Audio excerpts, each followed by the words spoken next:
Naitao na kanakaaging Hunyo 5 sa pangwalong benepisyaryo kan Project Elena o Enhanced Law Enforcers Neighborhood Assistance ang harong nagibo mismo kan personalized kan Santa Elena MPS as iniba pang katuwang na grupo kabali na ang lokal na gobyerno kan Banwaan. Sigun sa pamayo kan Santa Elena PNP, sa tabang kan mga barangay na pipili nindan sa indang mga benepisyaryo.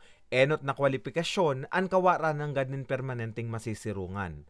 Parang survey. Kumbaga kung sino po yung mga kababayan natin na kapuspalad na siya naman nakarapat dapat po na makareceive po ng tulong. Katulad po itong kabahay po natin. Sarong paraoman na residente kan Puro 14, Barangay Santa Elena Poblasyon, Santa Elena, Camarines Norte, ang benepisyaryo kan pangwalong harong. Dugang pa kan PNP, obheto kan proyekto na mamantinir ang magayo na relasyon kan pulisya asin komunidad. Start po itong natin, Project Elena noong, kung di po ako nagkakamali, is noong December 2020. December 2020 ay simula po yung proyekto. Laom kan PNP na maging inspirasyon ang proyekto sa saindang mga benepisyaryo na magpapadagos sa buhay asin maipasabot na yaon sa ng PNP para magtabang.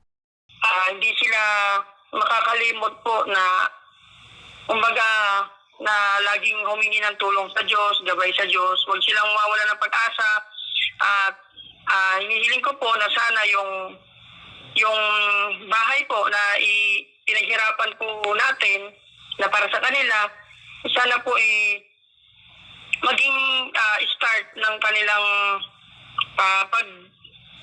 hindi sila mawala ng pag-asa na patuloy na magsusumikap sa araw-araw. Bukas ang Santa Elena MPS sa mga mauot man maging partner kan proyekto, makipagkoordinar sana sa indang opisina.